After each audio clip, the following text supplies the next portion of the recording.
Krishna, Krishna Krishna, Hare Rama, Rama, Hare. So me, Sukirti Madhavi, and Amreda Gordas. And we welcome you all for this exciting journey, Gita Mastery Course Session 2, where we'll be discussing the second section. And before we do that, as we have started from the last session onwards, so first we will have Gita Rewind. So whatever we have discussed so far, we would be giving you in the form of a quiz on your screen. And here, 1 second, here it goes. So we give you 2 minutes to answer these questions, and then we would go ahead.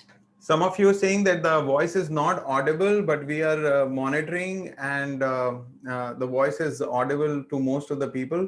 So you have to check it at your end. Is there any issue there? So this poll is on your screen now.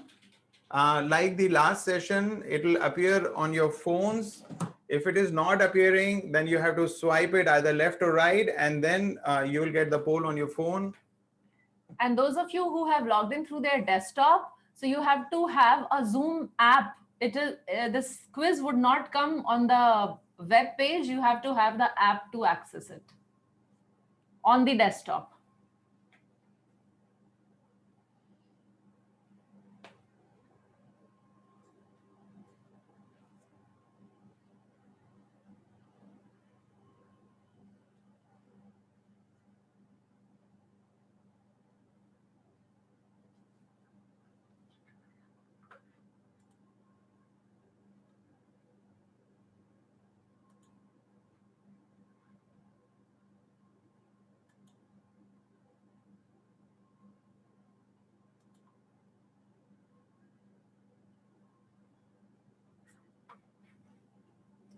Okay, so around 15% of you have answered, and more answers are coming in.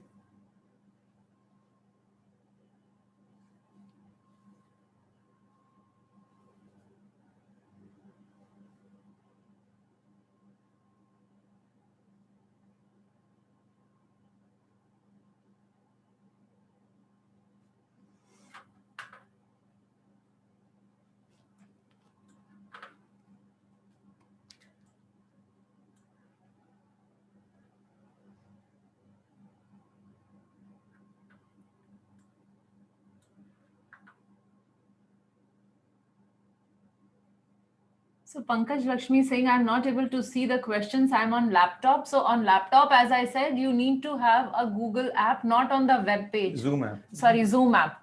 So on Zoom app, it would come. So please check if you have the Zoom app.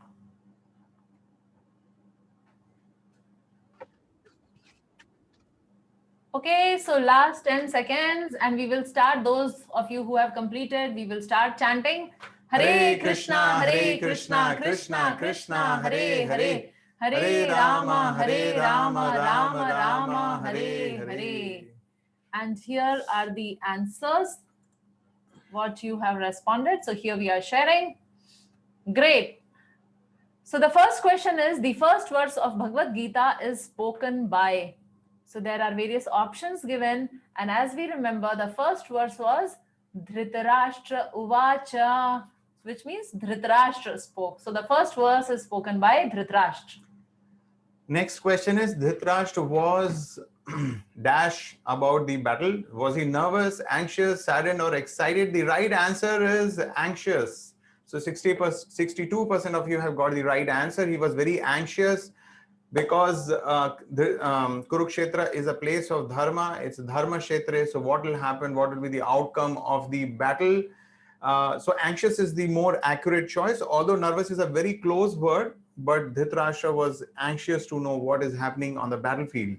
The third question, the son of Drupad was trained by. So we discussed in detail a story also. The son of Drupad was actually trained by Dronacharya, which 92% of you got it right. So as these, some of us have got, most of us have got the right answers, some of us have not. So now we know the right answer. So this is a learning experience. So please, if you have the right answer, great. If you don't, now we know the right answer. Next question is, Kurukshetra is addressed as a place of religion. That's the right answer. Battle, yes. I mean, it's a place where one can either have a war, you know, earlier they would decide a place where to fight, or a place of dharma also. Uh, but it's actually a place of dharma, not really battle or justice. So that's the Dharma Kshetra, Kurukshetra. The next question, dash has an impact on our consciousness. So we saw last time, we did an exercise also to demonstrate how place has impact on consciousness. We know that we get affected by people. So those of you who have chosen people is also right. And those of you who have chosen food, yes, satogun, rajogun, tamogun, goodness, passion, ignorance. So food also has impact on our consciousness. So the correct answer becomes the last one, which 78% of you have chosen. All of the above have the impact on our consciousness. Next question is about King Kuru decided to grow dash at Kurukshetra, and most of you got the right answer, religious virtue. So that is what he wanted to grow. That's why he got a chariot, used all the gold for a plow, and he plowed that land because he wanted to grow all the religious virtues. The next question, Dhritarashtra was doubtful of the victory because. So now there are 4 answers given, but Dhritarashtra was specifically doubtful about the victory. The correct answer is the third one, because battle was happening at Kurukshetra. So those of you who have written like Krishna was on the side of Pandavas, yes, that is the correct answer, that is why they won. But here a specific question is asked regarding Dhritarashtra. What was he thinking? So he was very anxious, and that is why in the first verse itself, he starts speaking Dharma Kshetre Kurukshetre. So the correct answer for this is the third one. So before we move on to the 8th question, just one point. See, this quiz is with respect to what has been covered in the previous session. So in that context, you have to answer questions. So like Sugiti was saying, there are many options which may appear to be correct, but we have to see in the context of the previous session, what is the right answer. So last question of that quiz, while glorifying Drona, Duryodhan was pointing towards his mistake. So that is the right answer. 75% of you got the right answer. So we will proceed further with our session now. So this is what we have already discussed in the last session. And as you remember that the first section of the first chapter is from verse number 1 to 11. But because there was the first session last time, so we could not really cover it. So in today's session, we would cover that portion, and we would also cover the balance portion. So here it is verse number 4 to 6 on your screen. Yeah, so these are the translation of those verses. As you'd be aware, we are sharing the shloka recitation and the shloka meaning separately as an audio file with all of you. So if you want to go through the shlokas, recite how the pronunciation is, that file is already been shared last time. We are sharing it again with you in the chat. It has already come. You can download it from there. Okay, so shloka 4 to 6. Here in this army are many heroic bowmen equal in fighting to Bhima and Arjuna. Great fighters like Yuyudhan, Virat and Drupad. So these verses are being spoken by Duryodhan. He's talking to Dronacharya. There are also great heroic powerful fighters like Drishtaketu, Chekitan, Kashiraj, Purujit, Kunti Bhoj and Shaibya. There are the mighty Yudhamanyu, the very powerful Uttamauja, the son of Subhadra, and the sons of Draupadi. All these warriors are great chariot fighters. So here we see that Duryodhan is actually enlisting who all are in the opposite enemy army. So that's what he's observing them, and he's reading and he's talking about those names. He's pointing out the powerful fighters in the enemy camp assembled to kill him. Assembled to kill Kauravas as enemies. So here we see that the first name Duryodhan has taken is that of Bhim. The first name among all the warriors, he has taken name of Bhim. So Bhim, because Duryodhan was most afraid of Bhim. Now we all know, or those of you don't know, there was a gambling match, and during the process of the gambling match, Bhim took 3 vows.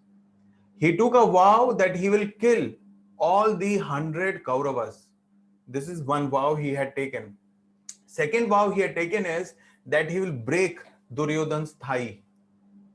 And because Dushasan had caught the hair of Draupadi and dragged her into the assembly hall, Bhim took a vow that he will not only kill Dushasan, but he will tear open his chest, he will take out his heart and drink his blood, and then he will rip off his arms, because with those arms he had dragged Draupadi. So these were the very terrible and terrifying vows that Bhima had taken, and that is why Duryodhan was most afraid of him. So that is why he took his name first. And why Duryodhan is taking all these names of warriors? Because he is making Dronacharya aware. See, there are so many powerful warriors. You should not be lax. You should fight to the best of your ability, and you should not keep any sentiments for them, because actually they were all part of one big family. Guru and Shishya. So Dronacharya, Duryodhan did not want Dronacharya to have any soft corner. At this point in time, he wanted him to kill the Pandavas. So moving ahead, verse number 7 and 8. But for your information, O best of the Brahmanas, let me tell you about the captains who are especially qualified to lead my military force. There are personalities like you, Bhishma, Karna, Kripa, Ashwathama, Vikarna, and the son of Somadatta called Bhureshwara, who are always victorious in battle. So now in continuation, so previously Duryodhan, in the last slide, we saw how Duryodhan was pointing out and mentioning all those who had come to fight with him. And now here, he's a very diplomatic person. So he just understood that he should not end up discouraging his own people, because he's talking about the other side of the party. So what if they all feel discouraged? So what he starts here, he says, let me talk about those who are specially qualified in my army.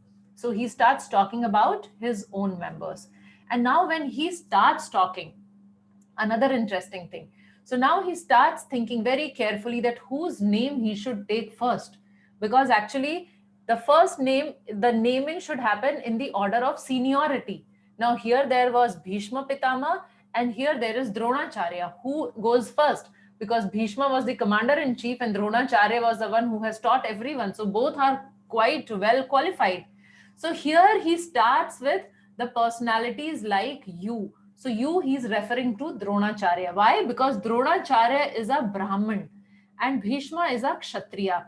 So if we see in the Varnashram system, Brahmanas are considered superior to Kshatriya. So he thought, if I take Dronacharya's name first, then Bhishma may not object. But if I do the other way around, then it may be a problem. So he first names Dronacharya, then he says Bhishma. And the moment he said Bhishma, he started thinking about what about Karna? Because Karna and Bhishma, they did not like each other. They were like enemies. But then both were on Duryodhan's side. So he had to pacify both of them.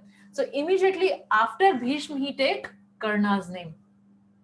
And then now, because he has already like sort of, in the third verse, we saw that he has sort of put off Dronacharya by pointing out his mistake. So he wanted to make up for that. So here what he's saying, next name he takes is of Kripacharya. So Kripacharya is Dronacharya's relative. Then next name he takes is of Ashwathama, who is Dronacharya's son. So he is trying to cover up for all the comment he has passed just now. And then he is talking about Vikarna. Now we may be surprised, who is Vikarna? Because his name we have not really heard, and why is it coming here? So when Draupadi was being disrobed, in the entire assembly, there were so many of them, but just one person came forward and said that this is not okay. So this person was Vikarna, one of the 100 brothers. So though Vikarna knew that this was not, what was happening is improper, he stopped there, but yet when the battle was declared, he was still on the side of the Kauravas. So Duryodhan could understand that Vikarna is a little free radical and he may go on the other side also. So to satisfy him, to glorify him, and to express his gratitude that he's still sticking on with Duryodhan, that is why he's taking Vikarna's name. Yeah, that he did not defect to Yes. the part to the side of the Pandavas, so he was like glorifying. But otherwise, actually, Vikarna is not of the caliber of the other warriors like Dronacharya, Bhishma, Karna. They were very, very powerful. Vikarna was not such a powerful warrior. So we'll move ahead. I hope you all are taking your notes. Yeah, because these verses are there, but and our notes are also limited. We have purposefully made, we are giving you an outline, but we really want you to take notes as you're hearing. We want you to take notes, so then the learning process will be further enriched. Okay, so we'll move on to the next set of 3 verses, 9, 10, and 11. So these verses are in front of you. There are many other heroes who are prepared to lay down their lives for my sake. All of them are well equipped with different kinds of weapons, and all are experienced in military science. Our strength is immeasurable, and we are perfectly protected by grandfather Bhishma, whereas the strength of the Pandavas, carefully protected by Bhima, is limited. All of you must now give full support to grandfather Bhishma as you stand at your respective strategic points of entrance into the phalanx of the army. So here we see these are the kind of concluding words by Duryodhan, his small speech on the battlefield. And now let's look at some words that he has used. If you look at the 9th verse, the first verse on the screen, he says, "Prepare to lay down their lives for my sake." So actually he's making some kind of a prophecy that all those people who have come to who are fighting from my side will actually end up dying, will actually end up laying their lives. So this is some kind of a prophetic word. We know that by the end of Mahabharat war, the entire Kaurava dynasty, the entire Kaurava's army was destroyed. So that is true. And then next paragraph or next verse we see, he says, our strength is immeasurable. So he makes a point that Bhishma Dev actually was the most experienced and the most ferocious warrior on the battlefield at that point in time. And therefore, and very experienced commander-in-chief. So, of course, their strength was immeasurable. And but this verse, the Sanskrit word used is aparyaptam.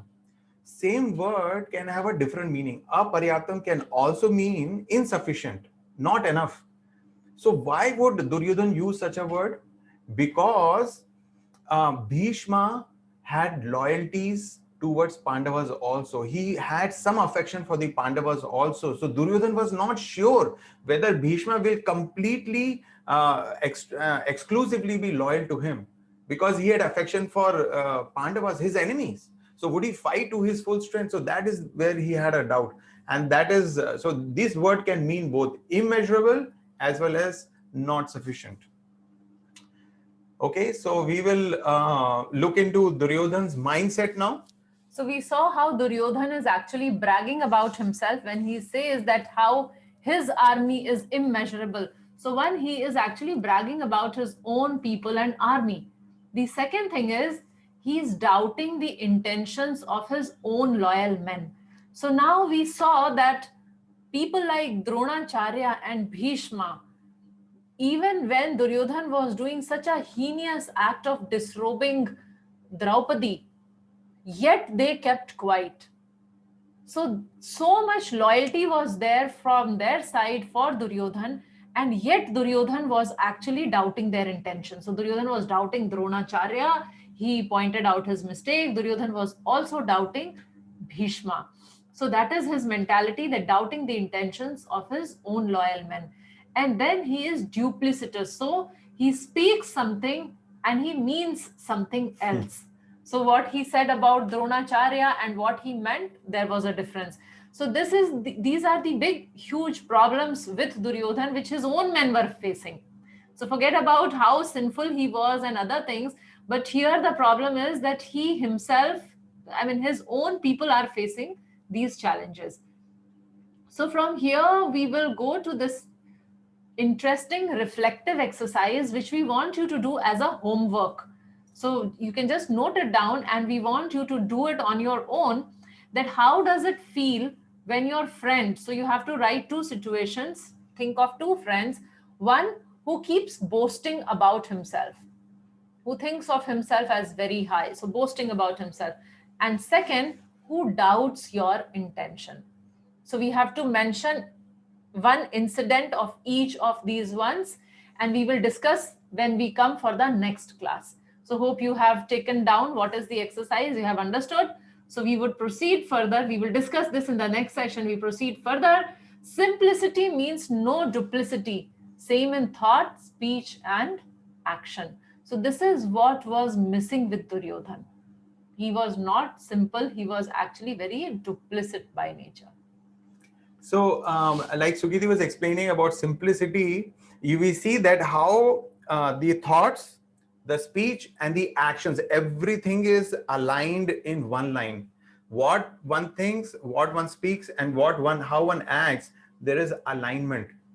So that is actually a very wonderful definition of simplicity. Not that one thinks something else, one speaks something else, which means what we hear and what we see in the person does not really match with his thought process. So which means the person is crooked, which means the person is duplicitous. That's how Duryodhan was.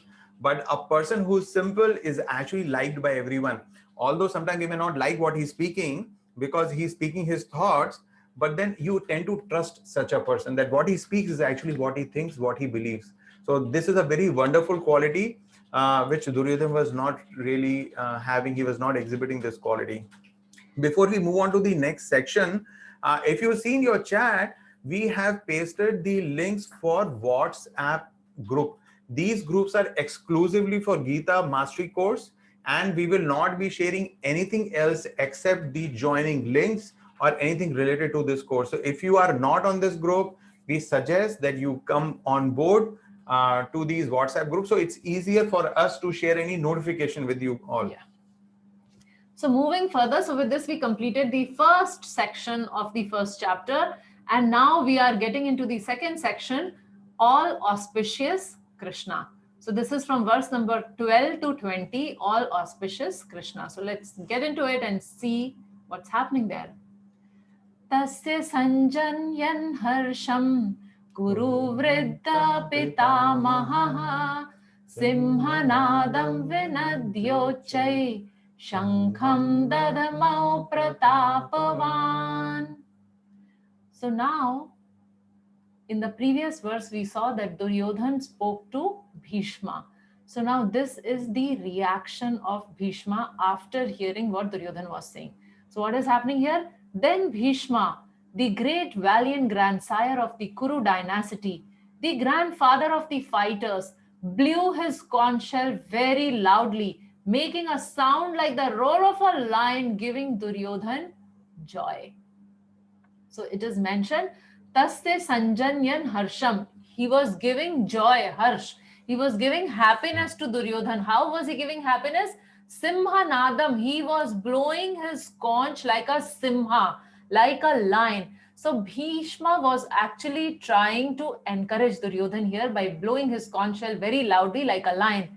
But indirectly, we also know that conch shell is actually a symbolism of Lord Vishnu.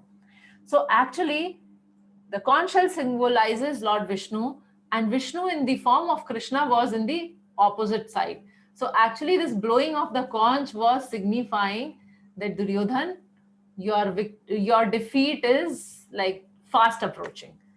So this is what he was actually declaring. So let's see what this shlok is talking to us. So from this verse, we can have the following insights. So these are the insights. These are the points that we can discover in this particular verse. Number one, compassion for Duryodhan. Now, Pitama Bhishma is the grandfather, and he has seen all the Kauravas and the Pandavas, from the time they were born and they were brought up in the royal household. So he had compassion for Duryodhan as well. So this is, Duryodhan was experiencing so much of fear, as it is mentioned in the second point, cheer Duryodhan's fearful heart. So Duryodhan, actually, when he arrived on the battlefield, the whole military arrangement of the Pandavas actually was a setback for Duryodhan. He did not expect that the Pandavas commander-in-chief Drishtadyumna would do such a fantastic job. So he was a little taken aback with all that arrangement. So he was having that fear in his heart. So Pitama Bhishma could sense that fear, and he had natural compassion, as his grandchild. So he has natural compassion, and he wanted to cheer him up. Okay, fearful you are, but I'll cheer you up. And therefore, he blew the conch, which sounded like the roar of a lion. So we also know that actually there was no warrior on the battlefield compared to Bhishma Dev. So he was like a lion. Now in a jungle, lion is the king. There's no other animal which can stand it, irrespective of size. Like elephants are huge, and sometimes the bulls and buffaloes are bigger, and the rhinoceros and all, but they cannot stand a lion. So befitting that position of a lion, he established it by blowing the conch. He did not really speak or respond to Duryodhan, but he did this. And with that, the fourth point, he also assured Duryodhan that he will not be lenient to the Pandavas, because in one of the previous words, he used the word aparyaptam. So by blowing the conch, Bhishma Dev pointed out to Duryodhan, don't worry, I will not be lenient. I will fight this war to the best of my ability. In fact, you would not have seen me fighting like this. So this is what Bhishma Dev was communicating. And finally, as Sukirti was pointing out, that conch shell, the acharyas have told that this conch shell, is a symbol of Vishnu. Now, for example, those of us who have gone to Tirupati, Tirumala, or we have visited any Vishnu temple, so we will see that the two symbols which are depicted, one is the Sudarshan Chakra and one is the conch shell. So by that we understand it's a Vishnu temple. So these are the symbols of Lord, and by blowing the conch shell, it indicates a sign of victory, not for Duryodhan, but for the Pandavas. And it was an indirect sign for Duryodhan that your defeat is confirmed, despite me being on your side and fighting to the best of my ability. So moving ahead, and before that, a small thing that we have a separate question answer link. So please don't ask the questions on the chat. Kindly post the questions on the link. And today evening 5 to 6, we will go live with those question answers and we will answer those questions. Yeah, so it has just been posted in your chat box. Click it, post your questions. We'll take it up in a live session today evening. So shloka number 13 and 14. After that, the conch shell, drums, bugles, trumpets, and horns were all suddenly sounded, and the combined sound was tumultuous. So everybody started blowing their own musical instrument, what they were having. And all these were actually a declaration that, okay, so on the march, get set, like almost go, just before the battle. So they were all sounding their instruments. On the other side, so now Sanjay was describing so far what was happening in Duryodhan's camp, and now he's taking to the other side. So the most important chariot on the other side, we are going there. On the other side, both Lord Krishna and Arjuna, stationed on a great chariot drawn by white horses, sounded their transcendental conch shell. So now few important things here. One is, when Bhishma blew his conch, it was not mentioned transcendental. But when this side we are coming and we are talking about Krishna and Arjuna, the word used there is transcendental conch shell. So everything about the Supreme Lord is transcendental, and this was the transcendental sound which was coming from Krishna's conch shell. Other thing what is mentioned here worth noticing is, it is mentioned white horses. So now there is a little history behind this. The chariot, this particular chariot where Krishna and Arjuna had mounted, this chariot was actually personally given to Arjuna by fire god Agni. And this particular chariot was capable of conquering in all the directions. So wherever it goes, it would conquer the enemy. So that much was the power of this chariot alone. Then second thing, the white horses. Now these white horses were the special white horses, again gifted to Arjuna by the chief of Gandharva. So his name is Chitraratha, and Chitraratha had gifted this to Arjun. And the conch shell and quiver which Arjun was having, again these things were gifted to him by Indra. So these are all very, very important and wonderful personalities. And because Arjun could please them, So out of their love and affection, they had given these gifts to Arjun, which Arjun was using here in this battlefield. And also this section is Supreme Lord. The focus is on Supreme Lord, and we see here it is mentioned on the other side, both Lord Krishna and Arjuna are stationed on a great chariot. So this is the, this is the first time when Lord Krishna appears in Bhagavad Gita. So we can see that Lord Krishna is there as a charioteer of Krishna's chariot, of Arjuna's chariot. And here is the life lesson here, that mere presence of Krishna brings all auspiciousness. Everything about him is transcendental. So everything is beyond these modes of nature. Everything is supremely transcendental, spiritual, and pleasurable.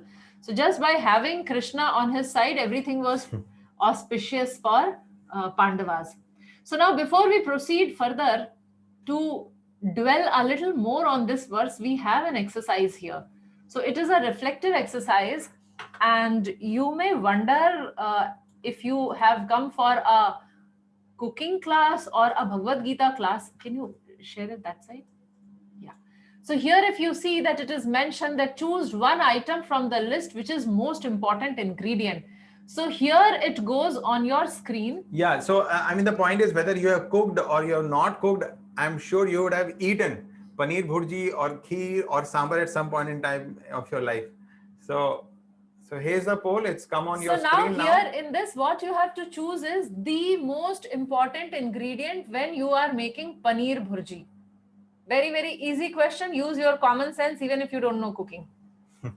What's the most important ingredient for paneer bhurji? Okay, the responses have started flowing in.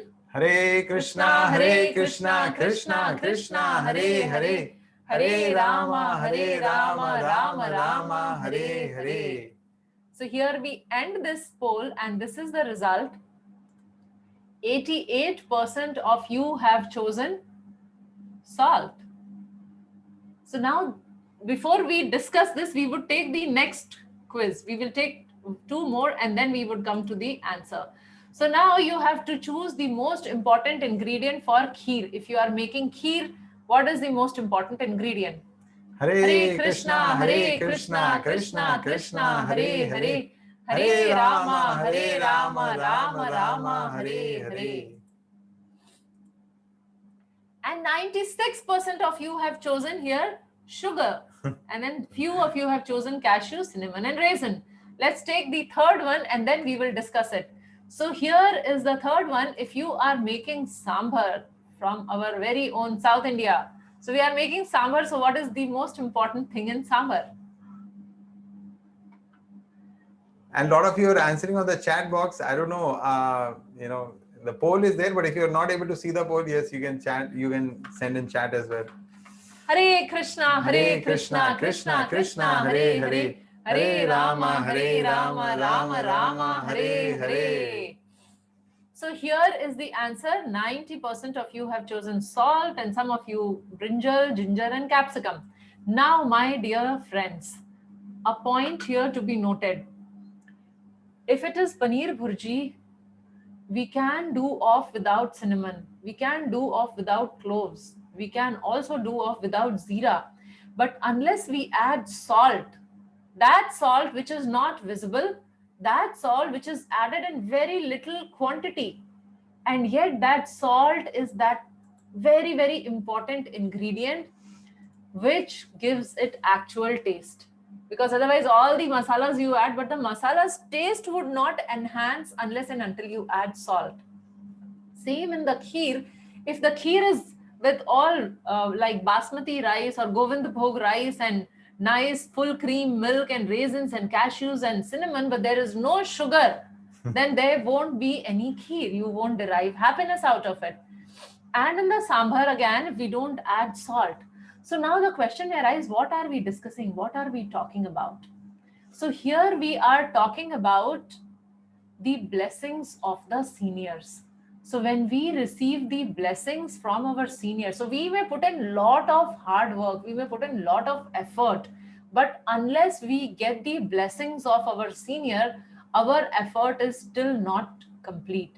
So here we are seeing Arjun and how he has received these gifts. Now these gifts are actually the blessings. Now how does a blessing come? Can I force my father to bless me? Can I force my teacher to bless me? No. These blessings arise out of the genuinely affectionate and grateful heart. So if we please the other person by our services, by our humility, by our sincerity, then that person on his own blesses us. So this is very, very important thing, especially in our spiritual life. Pleasing our guru, pleasing our teacher, pleasing our mentor, pleasing our parents also. So blessing of the senior is that catalyst which accelerate one's progress exponentially. And surprisingly, this is one area, one quality which seems to be really rapidly eroding. This is something which we in modern society, we don't really give a damn, or we don't really care about it, because everybody thinks, it's me, I can develop any skill, I can do whatever I want, I don't want anybody else. But this we see, if we see, it played such an important role in Arjuna's life. Like Sukhriti was saying, he got this chariot from Agnidev. Now, Arjuna did not demand, it was Agnidev he wanted to offer. And so, because he could please that personality so well, and Chitraratha and Indra, right? So, Arjuna, with his wonderful, submissive attitude to these personalities, he could receive so much blessings, which at a very critical juncture of his life, Arjuna was fighting the biggest war of his life, the biggest crisis of his life he was handling, and he had received so much empowerment from these personalities, and that's why he could perform so well and win the war. So in normal life, we may not feel that I need blessings, but when that difficult time will come, then we will be counting on these blessings. So it's very important, both in normal life and as well as in spiritual life, that we have this wonderful attitude to please our seniors and receive their blessings. So moving ahead, Panchajanyam Rishikesho Devadattam Dhananjayaha Poundram Dadhamo Mahashankham Bhimakarma Vrakodaraha. So here in this verse, we see the first line, Panchajanyam Rishikesho. So Rishikesh is another name of Krishna, and here it is mentioned Krishna has been addressed as Rishikesho. In the second line, we see Devadattam Dhananjayaha. So Dhananjay is another name for Arjun, and here instead of Arjun, Dhananjaya is used. Then in the fourth line, Bhima Karma Vrakodaraha. So now Vrakodaraha is for Bhima it is used. So let's see what it means. So the verse says, Lord Krishna blew his conch shell called Panchajanya. Arjun blew his Devadatta, and Bhima, the voracious eater and performer of Herculean tasks, blew his terrific conch shell called Poundra. So here we see that Krishna's name used is Rishikesh. Now Rishikesh signifies a very specific quality of Krishna. Rishikesh means one who directs and controls the senses, one who owns the senses. So the Supreme Lord, for all his pure devotee, he completely controls the senses of the pure devotee. So that because the senses are something which drags us from here to there, from so many different things and varieties of life, and we get entangled in this material world. So Supreme Lord completely control the senses of his devotees, and that is why his name is Rishikesh. So here it is mentioned as Rishikesh because now he is going to give directions to Arjuna. So now he is going to control the senses of Arjuna on the battlefield. That is why he is mentioned as Rishikesh. Devadattam Dhananjayaha. Now Dhananjay. So Dhananjay, because he helped, Arjun name is Dhananjay, and Arjun got this name Dhan Anjay. He collected the dhan or the riches. So that is how he gets that name. So that signifies that he helped his elder brother in fetching wealth when it was required by the king to do the Rajasuya sacrifice and the other sacrifices. So that is where he gets that name. And Bhima is named as Vrakodara. So Vrakodar means he could eat so much and he could do things which are impossible for the common man. Yeah, I mean, Bhim had the power of 10,000 elephants. If you look at present time, even 10 people cannot control one single elephant. But Bhim had the strength of 10,000 elephants. So he could perform Herculean tasks. So this is very interesting, and I would request all of you to go through the purport of, all the purports, and especially this one. So we hope that you are all having Bhagavad Gita, this Bhagavad Gita copy, Bhagavad Gita as it is by Srila Prabhupada. So we strongly recommend, because this is your textbook for this course. So if you do not have the hard copy so far, it is available at Amazon. It is also available at your local ISKCON temples. So whichever city you are in, a local ISKCON temple, it is available. And the soft copy link we'll be posting. So the soft copy is also available in case you don't have hard copy, but we strongly recommend to acquire a hard copy for yourself. Okay, so coming back to it. Yeah, posted those links. If you want to buy from Flipkart, if you want to buy the books from Flipkart, you can just place your order. It will reach your doorstep, or online it is accessible. So both the links have been shared with you. So now the point is that we are seeing that there are so many different names. And in the purport of this verse, Prabhupada explains various names of Krishna. So just to learn those names, we have a learning exercise here. So quickly answer these questions which are going on your screen. So here it is. Why is Krishna's name Madhusudan?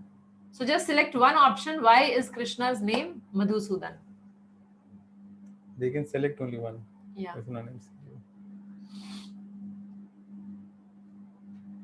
Hare Krishna, Hare Krishna, Krishna Krishna, Hare Hare, Hare Rama, Rama Rama, Hare Hare. So here is the result. 76% of you have chosen killer of demon Madhu. So yeah, that is how Krishna gets that name, Madhusudan, because he killed the demon Madhu. Madhusudan, killer of the demon Madhu.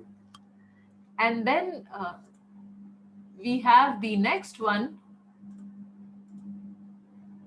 Why is Krishna's name Govinda?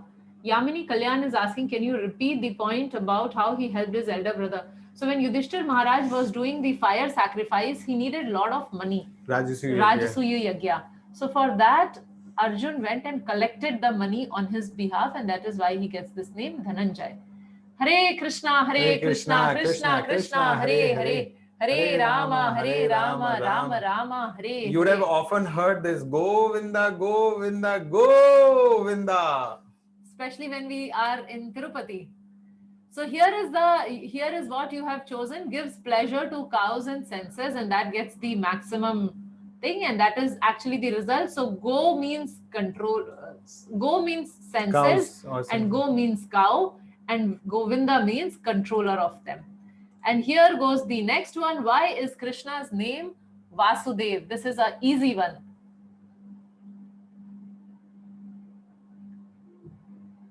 Hare Krishna, Hare Krishna, Krishna Krishna, Hare Hare. Hare Rama, Rama Rama, Hare Hare. And you almost 99% of you got it right. Yes, because he is the son of Vasudev. So there is a difference between Vasudev and Vasudev. Vasudev is father and Vasudev is Krishna's name. And we got two more to go.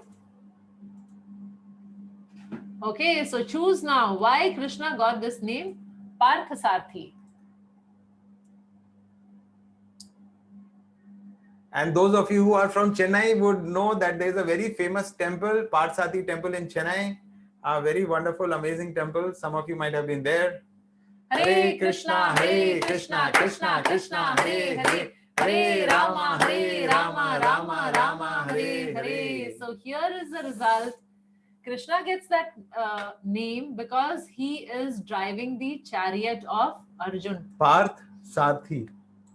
So chariot driver. Parth is the name of Arjuna. And here is the last one. Why is Krishna's name Madhav? Oh, Bhavani is telling that they have Radha Parthasarthi temple in Anantapur. Oh yes, you're right. And even in Delhi. Delhi Yes. also we have Radha Parsati temple. Okay, so a lot of places. Hare Krishna, Hare Krishna, Krishna Krishna, Hare Hare, Hare Rama, Rama Rama, Hare Hare. So Krishna gets this name Madhav because he is husband of goddess of fortune. So Lakshmi Devi's husband, and that is how he gets this name. So this is the small learning of different various names of Krishna, and we will proceed with the session now. So there, and these are the next set of 3 verses, 16, 17, and 18. We'll be reading the translation. King Yudhishthir, the son of Kunti, blew his conch shell, the Anant Vijay, and Nakul and Sahadev blew the Sughosh and Mani Pushpaka.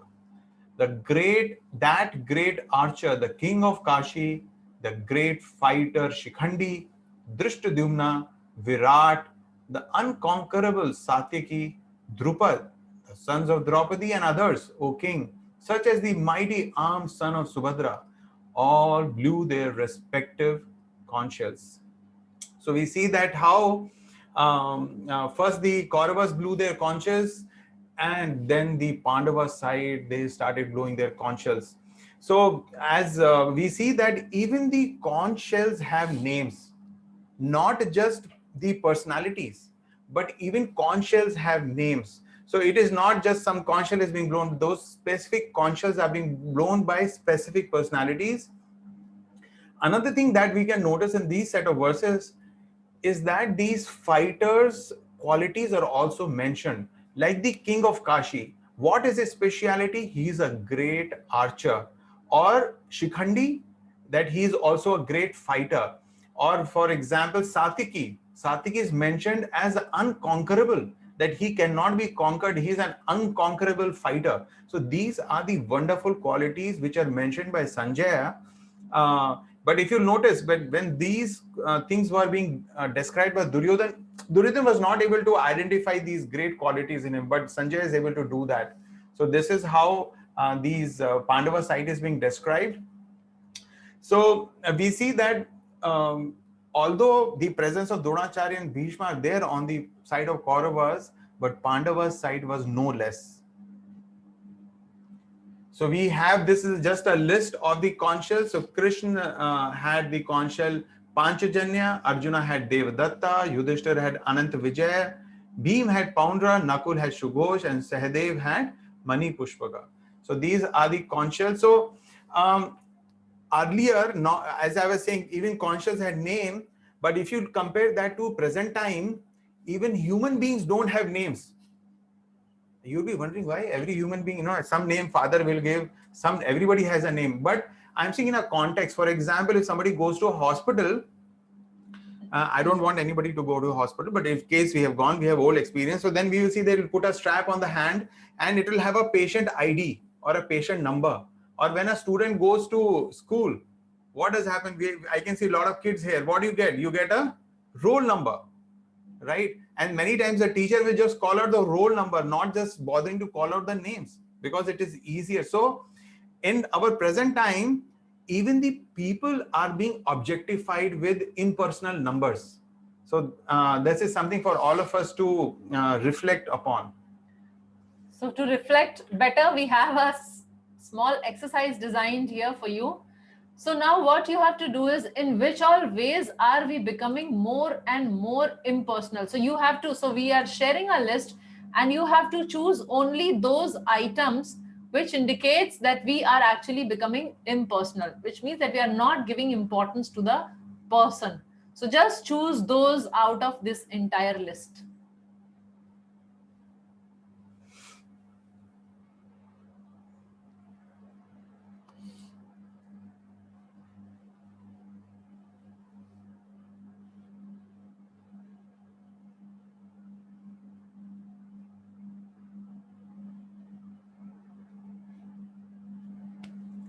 So Ruchi from Mumbai says done.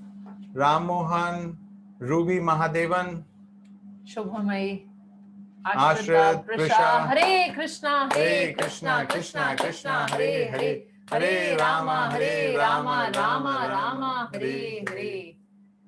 So here is the result, and we see that how roll number. So roll number just makes me a number.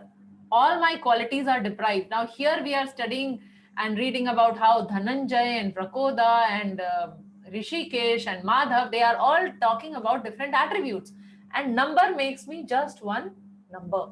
Similarly, employee ID. So when we go for our companies working, then it is just the ID what we get.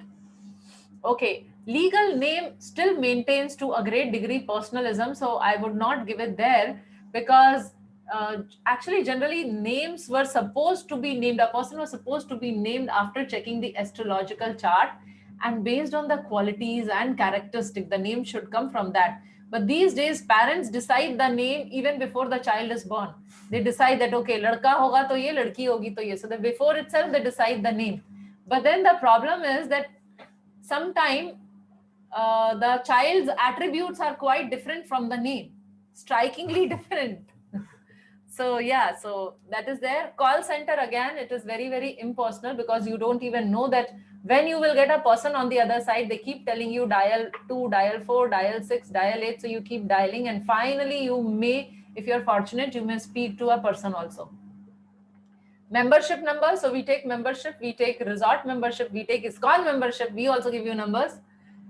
Nicknames are the ones which generally it comes from the qualities, because that is the people, friends, relatives, they identify certain quality and then we get the nickname. So that is a little personal. And bank customer ID, again, it is highly, highly impersonal, because you just become again a number. So now the point is that, okay, so Ruchi is telling it is necessary in US to give 2 names when admitted to delivery in hospital. Yeah, so modern civilization is making us impersonal. So the more we are progressing, the more the we point which she's making is that you were saying that the name should be given based on the qualities and Yes. the astrological, so that opportunity is taken away. That's what I'm saying, that the modern civilization, it's taking away all these things. I would like to share here, like I was staying for some part of my time, I stayed in a small place, Nasik, which is close to Mumbai. I was so surprised that there the buildings, the flats, they did not had numbers. They just had names. So there would be a street name, the building name, probably because lesser number of Smaller place. Smaller place was there. So the buildings also have number. Here we are seeing the conch shell, building had names. The conch shell has names. So what is happening is we are treating here even the object as personality. But in current time, so here is a life lesson, that increasing automation in life is making us more mechanical in our dealings, which result in distorted relationships. So what is happening is, because of this over automation, everything is becoming so automated and so system dependent, that we also start treating our loved ones as machine.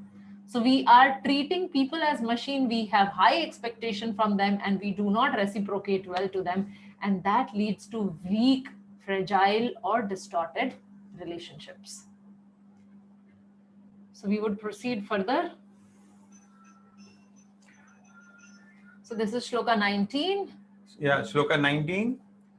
Saghosho dharta rasha nam hridayanti vyadarata nabhascha prithvim chaiva tumulo bhayanunadayan. The blowing of these different conch shells became uproarious, vibrating both in the sky and on the earth. It shattered the hearts of the sons of Dhritarashtra. So Sanjay is making this observation that when the conch shells were blown by Duryodhan and his party, all the Kauravas and Bhishma Dev, there was no reaction, no adverse reaction from the Pandava side. They did not feel shattered, they did not feel fearful. But when the Pandava side, they blew their conch shells, the hearts of the Duryodhan and his party, the sons of Dhritarashtra, the hearts were shattered. They became hopeless, they became morose, they became depressed, they became fearful. So this is the result. So we see that when someone is a devotee of the Lord and he is executing the will of the Lord, then he has no fear in the heart. He knows that Lord is there, He's my protector. So irrespective of what adverse situation he lands himself in, he does not have any fear. Whereas if we are not in the shelter of the Lord, we will always be fearful. We can experience that in our own lives. Even small thing or big thing, we always have this fear or that fear. I'll give you an example of a child. So if there is a child, parents would have this example. If the child is little separated from the parent, if it is a busy mall, or it's a railway station, or even an airport, or just on the road, if the child is little separate from the parent, the child immediately develops so much of anxiety, looks here and there, and if he's not able to locate, he starts crying. And the moment the mother comes and picks up the child forgets everything and becomes blissful again. So that's the difference between those who are under the shelter of the Lord and those who are not. So those who are not, they're always anxious being in the middle of this material world.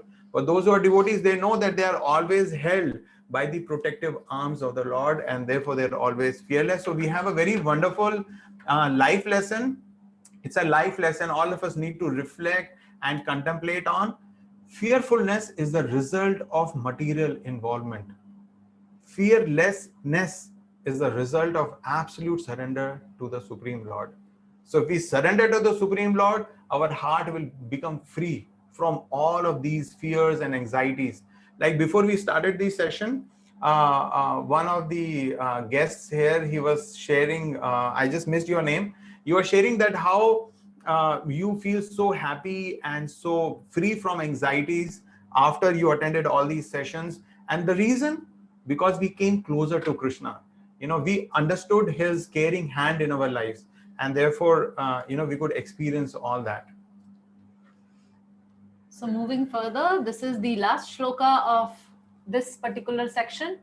At that time, Arjuna, the son of Pandu, seated in the chariot bearing the flag marked with Hanuman, took up his bow and prepared to shoot his arrows. O king, after looking at the sons of Dhritarashtra drawn in military array, Arjuna then spoke to Lord Krishna these words. So now here in this verse, if you see, I have underlined the second line. It says Kapi Dhvajaha. Kapi Dhvajaha means flag marked with Kapi or Hanuman. So now here we are talking about the chariot in which Krishna and Arjuna are there. And in this chariot, there is a flag flying high in the sky, and that flag has Hanumanji present himself, the personal presence of Hanuman on the chariot of Arjun. So this is this signifies a very important thing. So like when we read Ramayana, Lord Ramchandra's journey to find Sita, to discover Sita, to find her, to take her back. So for all that struggle period, Hanuman was present there personally. And here again we are talking, so that same Ramchandra is here as Krishna, and Arjun is having a problem and Krishna is there to help him. And who's present as a servant? Hanuman is still present here. So the relationship of Krishna and Arjun is very unique here. Krishna has taken the position of the chariot driver, and being a chariot driver, he is actually guiding the senses of Arjun. So now this is the point when Arjun is about to speak, so that we will see in the next class what he speaks, but we will listen a little bit about this particular pastime as what Hanuman is doing there on the flag. Yeah, and also we see that Krishna has taken such a lowly service of a charioteer, like a driver. He has taken such a lowly service, apparently, from our eyes, if we see, to serve his devotee Arjuna. So, why was Hanumanji present on Arjuna's chariot flag, Kapi Dhwaja? Why was he present? So, there's a very wonderful anecdote it comes in Mahabharata. One time, Arjuna had actually gone to the higher planetary systems, the heavenly planets, to collect those weapons, celestial weapons. So he has gone for that. They were all preparing for the upcoming war. So the balance 4 Pandavas, Yudhishthir, Bhima, and Nakul and Sahadev, they were in the upper reaches of Himalayas in Badrika Ashram, and they were roaming here and there. So one time, Draupadi saw, along with Draupadi, so Draupadi saw one beautiful lotus, 1,000-petal lotus with very wonderful fragrance was flowing down in the river. So Draupadi wanted to offer those lotuses to her husband Yudhishthir Maharaj, she said, I want to do this. So she requested Bhima, can you get me some more lotus so that we can take it back to our hermitage? So Bhima said, why not? And Bhima rushed up to the upper regions where the river was coming from to get those lotuses. And there were no mortals, no human beings were allowed in that area. So, but Bhima did not care. He was so powerful, he just rushed up. And as he was going, he saw an old monkey, a huge monkey lying on his path.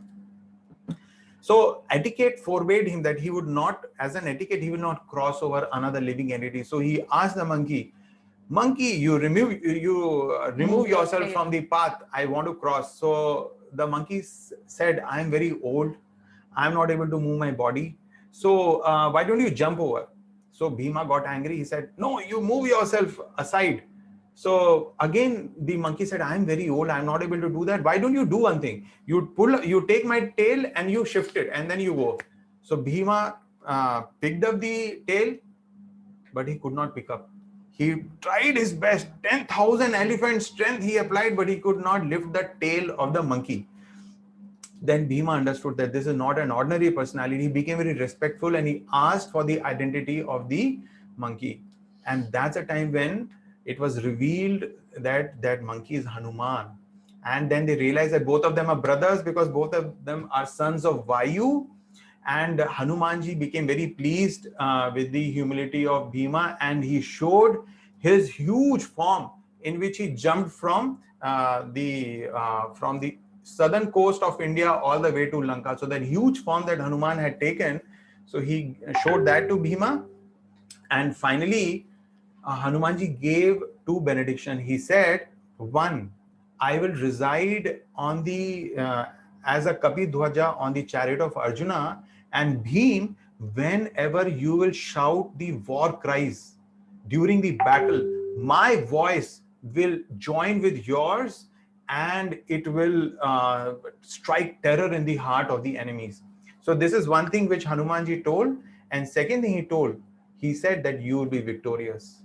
So this is the meeting of Bhim and Hanuman.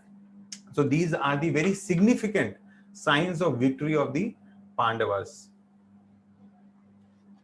So with this, we have come to an end of our today's section. So here are a few announcements which we made in the last class also. So I hope that all of you have registered and you have got the access to Gita Mastery course on our website, studygeeta.com. If you are finding any difficulty, please send an email to info@studygeeta.com. Also, the class recordings, the audio for this particular section, the class notes, all these things would be available there on our website. And as I was telling you in the beginning also, that for each section, the quiz we are conducting live here when we are doing it as a rewind. So when we will complete chapter 1, at the completion of chapter 1, you will find a set of quiz for the whole chapter 1. So we are not giving quizzes over there. Also there you will find your assignments, your reading assignment. So like for the next set of verses, the next session, verse number 21 to 27, is that what you are supposed to read? So that would also be mentioned over there.